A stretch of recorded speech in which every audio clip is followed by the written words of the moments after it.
Hello and welcome to this new episode of Encounter. And today we have as our guest Swami Bhaktivedanta Muni Maharaj. Thank you for being here with us in this new episode of Encounter. So today we are going to talk about the ideal civilization. First of all, we would like to know your concept of civilization. Yes. Civilization, the way of living, the art of living, how we should live so that there will be peace and harmony within us.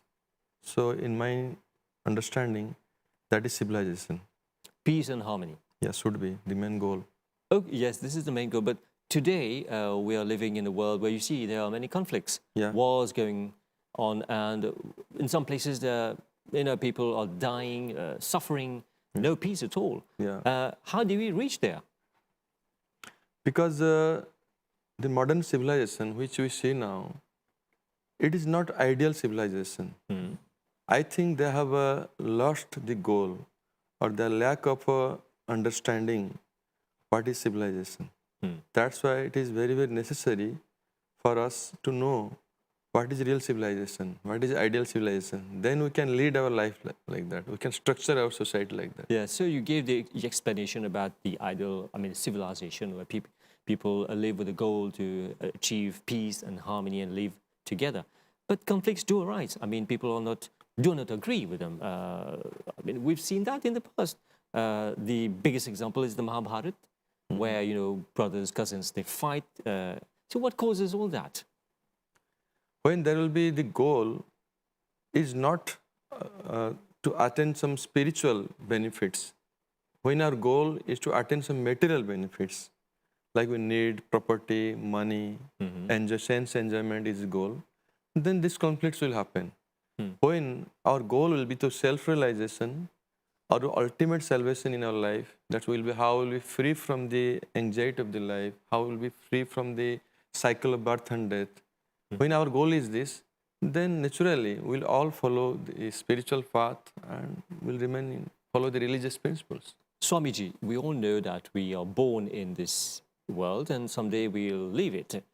But some people behave that they live eternally. Every time you want to grab more money, more power, more this and that.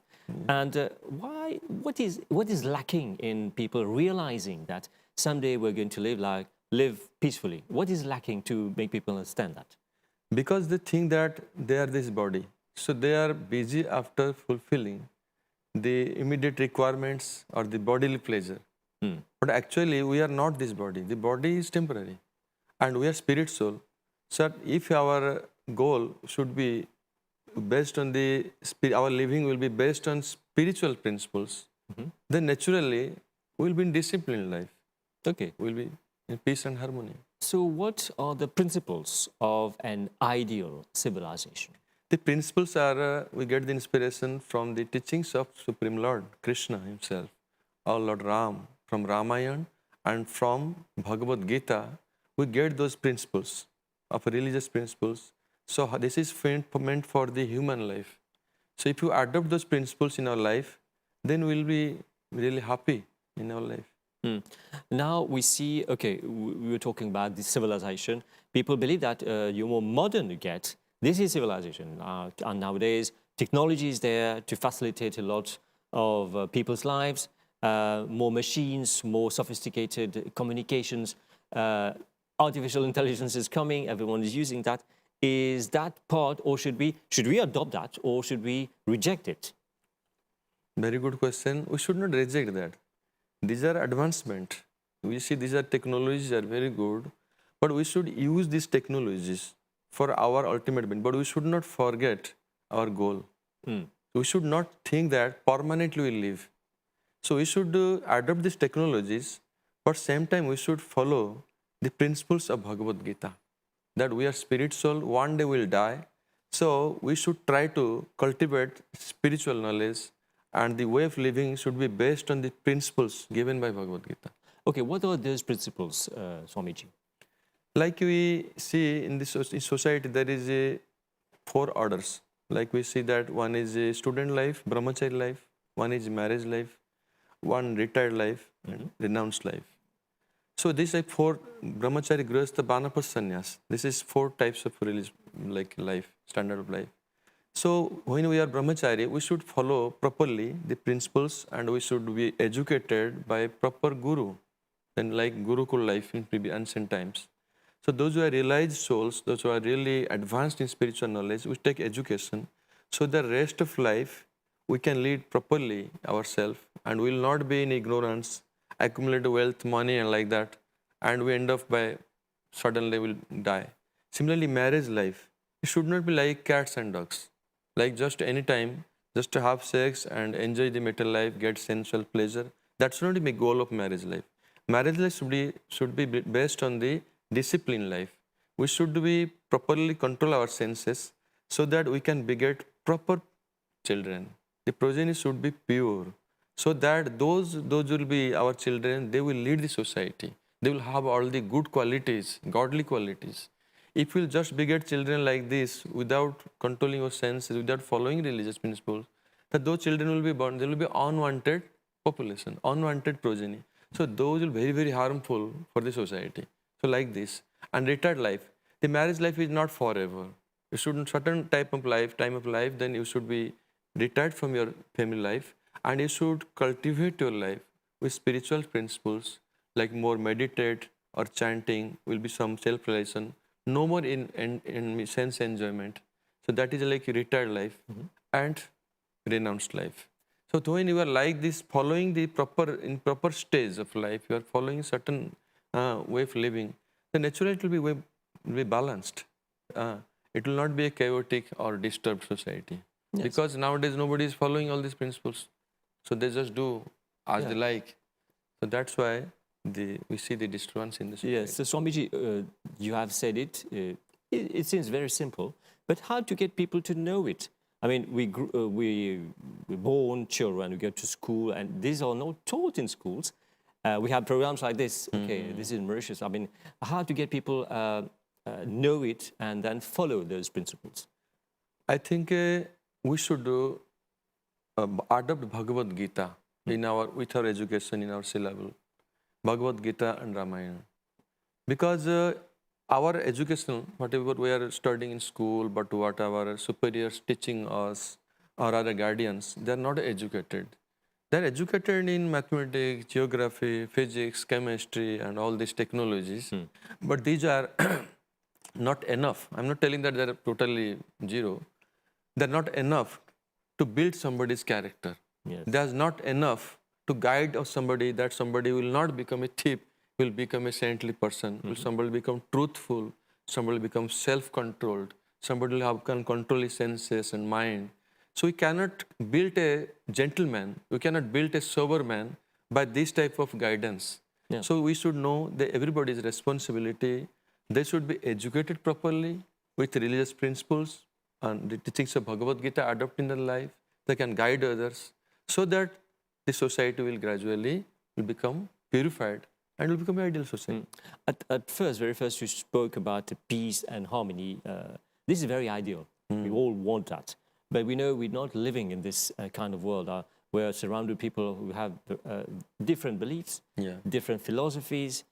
Some people have some purpose. They want to be professionals or they want to be successful business people. But we see also some people don't have any purpose, don't have any sense. They're just living like this. Okay, we wake up in the morning, we go to school or work, we go to work, we get our money, we go, just living what is around us. Is there like an intoxication in this world where people don't see themselves, they can't raise above what they're living? According to Bhagavad Gita, Lord Krishna is saying, this whole world, they are following for sense gratification. Their goal is towards sense gratification, only to enjoy the senses, to meet the requirements of the sense gratification. They have not a higher goal. That's why they are busy in hankering and lamentation. So hankering means they are always hankering for sense gratification. They always need more. So if you put oil or ghee in the fire, it will never extinguish. So your senses will be never peaceful, never be satisfied. You always will ask more and more and more. If somebody has one car, need 2 cars, more property, more money.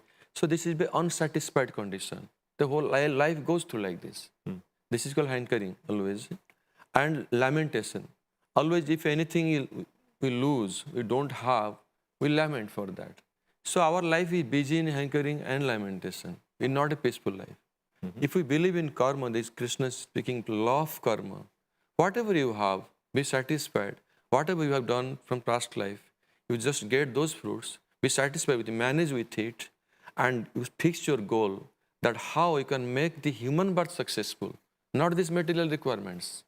Your spirit soul, now your human birth. In human birth, you cultivate your human birth properly, so in spiritual principles, so that after this, you will no more enter again this birth, death, old age, disease cycle.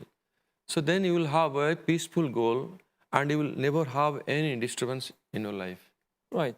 Do you think that spiritual leaders and people who are engaged in religious activities, they should be more focused on those matters, those principles that you've said, rather than just, we do pujas, we do mantras, we do prayers, but also teaching people when you come to the temples or the places?